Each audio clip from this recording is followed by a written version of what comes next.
Guys ভিডিওটা দেখো, তারপর এই ভিডিওতে করা ফানি কমেন্ট গুলা পড়বো। अच्छा ইয়া तो चलिए शुरू करते हैं। কলমের কালি বাহিরে না ফেলে বাবা মাকে বলেন रुको जरा খাতা কিনে দিতে। समझ रहे हो ना।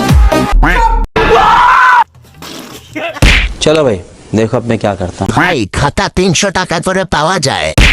ओह गॉड एक बार दिला दे। ছোট মনে বড় প্রশ্ন, কলমের কালিটা কি সাদা নাকি? कैसे कैसे लोग रहते हैं यार यहाँ पर। হ্যাঁ ভাই, কালিটা সাদা আর হালকা আঠালো। शाबाश बेटा কেউ কি আমার খাতা হবেন? না ভাইয়া, আপনার কলম দুর্বল, তাড়াতাড়ি কালি বের হয়ে যায়।